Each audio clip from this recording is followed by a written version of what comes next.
जितने लोग हैं उन सब के बीच में बराबरी हो।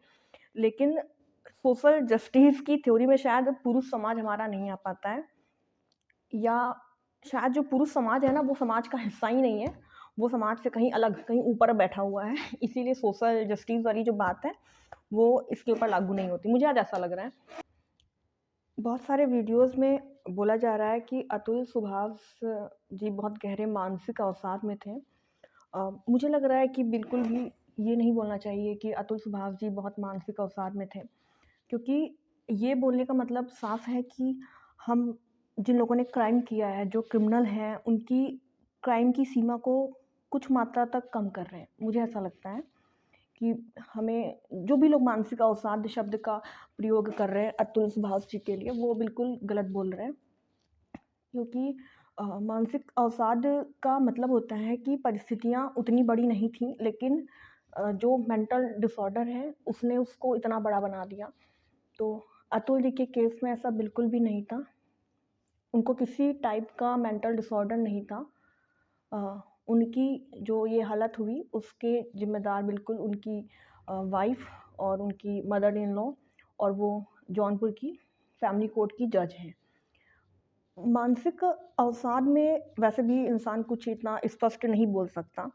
हम लोगों ने उनका जो अंतिम जो वीडियो उन्होंने पोस्ट किया है वो भी देखा है। कितने स्पष्ट तरीके से उन्होंने अपनी बात को उसमें रखा है।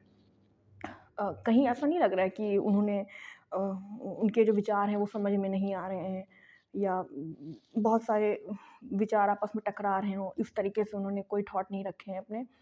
साथ में उनका जो सुसाइड नोट है वो भी पूरी व्यवस्थित ढंग से उन्होंने सब कुछ रखा है।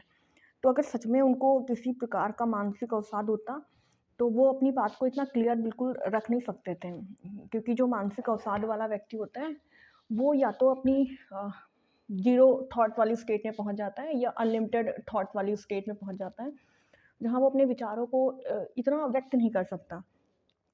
दूसरा, अ, अतुल जी ने अपनी डेथ से पहले अपने काम को 3 कैटेगरी में बाँट दिया था, बिफ़ोर लास्ट डे और तुरंत के जो कुछ काम थे। और जैसे उन्होंने अपनी कंपनी के जितने भी काम थे, उन्होंने वो सब किए कंप्लीट।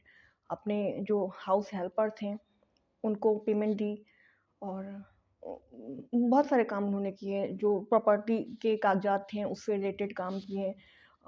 प्रेसिडेंट ऑफ इंडिया और सुप्रीम कोर्ट, हाई कोर्ट, यहाँ तक कि इलॉन मस्क वगैरह को भी उन्होंने मैसेज किया, या जो भी जीमेल किया, मैसेज किया। तो उन्होंने पूरी एक लिस्ट बनाई थी और काम करते गए, उसको वो डन टिक करते गए। तो उनकी जो तैयारी थी सुसाइड की वो काफ़ी टाइम से चल रही थी। जब भी जो लोग भी ऐसे बोल रहे हैं कि ना उनको किसी तरह का कोई मानसिक अवसाद था, तो ये बात बोल के जो रियल में क्रिमिनल हैं, जो उनकी वाइफ़ हैं, उनकी मदर इन लॉ हैं, और जो वो जज मैडम हैं, उनके आपराधिक कार्यों की सीमा को कम किया जा रहा है, बिल्कुल भी। क्योंकि फिर यहाँ पे पूरा केस इस तरफ झुक जाएगा कि उनकी जो सुसाइड है वो उनके मेंटल डिसऑर्डर की वजह से है, ना कि अ, उनके जो आपराधिक कार्य हैं उनकी वजह से है। तो ये मानसिक अवसाद वाला व्यक्ति होता है ना, वो इतना सोच समझ के कोई चीज़ प्लान नहीं कर पाता है। वो बस एक झटके में अपना काम तमाम करता है। वो ऐसा प्लानिंग नहीं कर पाता है कि भाई हम ये करेंगे, फिर ये करेंगे, फिर ये करेंगे, फिर ये करेंगे। तो उनकी जो सुसाइड है उसके ज़िम्मेदार सिर्फ़ और सिर्फ़ उनकी वाइफ़ है, वो जज हैं, और उनके मदर इन लॉ हैं। मानसिक अवसाद का इसमें कोई रोल नहीं है। वो एक मानसिक अवसाद वाला जो एंगल है ज़बरदस्ती उसमें ना लाया जाए। मुझे ऐसा लग रहा है, ये मेरे विचार हैं कि अगर मानसिक अवसाद वाली बात की जाएगी, तो सच में जिन लोगों ने क्राइम किया है, उनके आपराधिक कामों को थोड़ा कम कर दिया जाएगा, उनके आपराधिक कार्यों की सीमा को कम किया जा रहा है, उनके अपराध है ना। मानसिक अवसाद का मतलब क्या है? किसी को मानसिक अवसाद है, तो जो परिस्थिति जितनी बड़ी है नहीं, दिमाग उसको उतना बड़ा करके दिखाता है ना, ये मैसेज जाएगा ना। लेकिन ऐसा नहीं है, उनकी परिस्थिति बहुत बड़ी थी, उसके कारण ही उन्होंने सुसाइड किया है। मानसिक अवसाद नहीं था। मानसिक अवसाद वाला व्यक्ति इतने अच्छे से अपने थॉट रख ही नहीं सकता, उसके दिमाग में ना भसड़ मची रहती है। जो मानसिक अवसाद वाला व्यक्ति होता है, वो एक बात इधर को बोलेगा तो दूसरी बात उधर को बोलेगा, बिना सर पैर की बात बोलेगा। उनके थॉट एकदम क्लियर थे, उनकी एक-एक बात एकदम स्पष्ट समझ में आ रही थी जो उन्होंने 2023 में मैंने ये सुना कि अब नए कानून आ रहे हैं, आईपीसी की जगह बीएनएस आ रही है और तो मेरे दिमाग में सबसे पहले जो बात आई थी वो यही थी। हमें लगा था कि जितने भी जेंडर बायस्ड सेक्शन थे अब उनको जेंडर न्यूट्रल कर दिया जाएगा इसमें। लेकिन बीएनएस में भी ऐसा कुछ भी नहीं हुआ और पता नहीं बीएनएस क्यों लाया गया, समझ में नहीं आया मुझे तो बिल्कुल भी। खाली चैप्टर कम किए गए हैं, सेक्शन कम कर दिए गए हैं, कुछ भी उसमें भी वो तो कुछ हुआ ही नहीं कि पुरुषों के ऊपर जो डोमेस्टिक वायलेंस हो रहा है, जो टॉर्चर हो रहा है, उसके ऊपर तो उसमें भी किसी तरह की बात नहीं की गई। तो पता नहीं मुझे सबसे पहले ये लगा था कि बीएनएस में पक्का ये वाला तो बदलाव आ जाएगा कि जेंडर बायस्ड जितने भी सेक्शन हैं वो अब जेंडर न्यूट्रल हो जाएँगे, लेकिन वो चीज़ हुई नहीं खैर। तो बहुत सारे थॉट्स हैं मेरे दिमाग में। मुझे एक तरफ ये भी लग रहा है कि सोशल जस्टिस की हम बात करते हैं, सामाजिक न्याय, है ना? विभिन्न जातियों, विभिन्न धर्मों, ऊँच-नीच सबके बीच में बराबरी हो, अमीरी-गरीबी के बीच में बराबरी हो, इस समाज में जितने लोग हैं, उन सबके बीच में बराबरी हो। लेकिन सोशल जस्टिस की थ्योरी में शायद पुरुष समाज हमारा नहीं आ पाता है या शायद जो पुरुष समाज है ना, वो समाज का हिस्सा ही नहीं है। वो समाज से कहीं अलग, कहीं ऊपर बैठा हुआ है। इसीलिए सोशल जस्टिस वाली जो बात है, वो इसके ऊपर लागू नहीं होती। मुझे आज ऐसा लग रहा है क्योंकि अ, बिल्कुल आवश्यकताएँ, ज़रूरतें बदलने पे लॉ बदलते हैं। लॉ स्टैटिक तो होते नहीं हैं, डायनामिक होते हैं। जैसे भी परिस्थितियाँ बदलती हैं, समाज की ज़रूरतें बदलती हैं, लॉ बदलती हैं।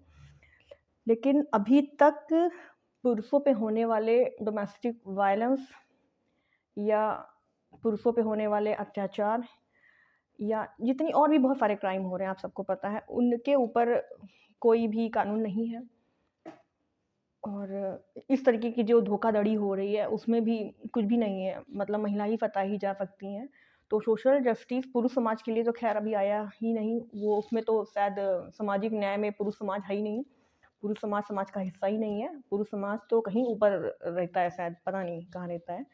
क्योंकि तभी तो इतने साल हो गए हैं, बिल्कुल भी कभी सोचा ही नहीं गया।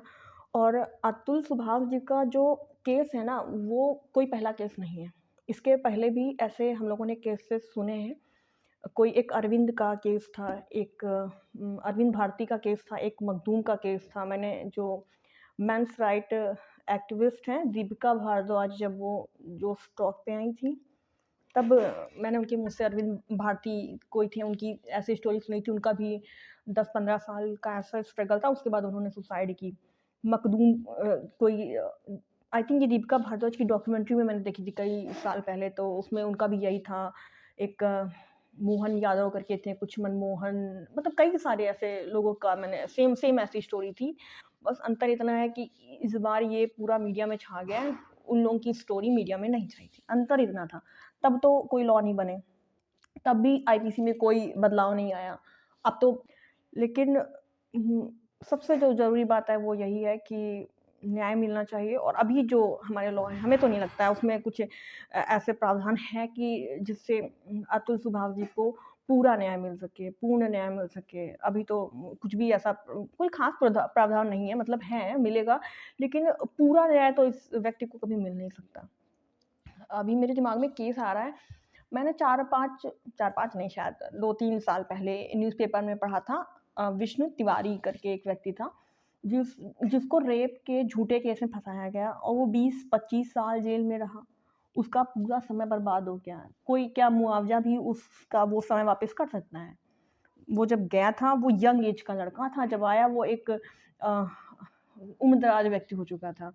तो ये पूरी व्यवस्था है कानूनों की, जहाँ पे पुरुष समाज के लिए कुछ भी नहीं है। सोशल जस्टिस की जो बातें हैं वो अमीरी-गरीबी और विभिन्न जातियों के लिए, विभिन्न धर्मों की बराबरी सबके लिए है, लेकिन पुरुष समाज जो है वो नहीं है उसमें, वो है ही नहीं, वो तो कहीं समाज का हिस्सा ही नहीं है, पुरुष समाज, मुझे ऐसा लगता है। पढ़ाया तो कानूनों की किताबों में तो भाई यही पढ़ाया जाता है कि लॉ बदलते रहते हैं परिस्थितियों के अनुसार, समाज की ज़रूरतों के अनुसार, बदले भी हैं। हमने देखे कितने सारे हमारे लेबर लॉ आए हैं, जिन्होंने लेबर्स की परिस्थितियों को सही किया है, कितना बदलाव आया है। लेकिन ये पता नहीं क्या है, पुरुष समाज को भूल गई हमारी विधायिका इसके लिए कानून बनाना। और इसमें तो हमारी न्यायपालिका ने भी अपनी कोई सक्रियता नहीं दिखाई।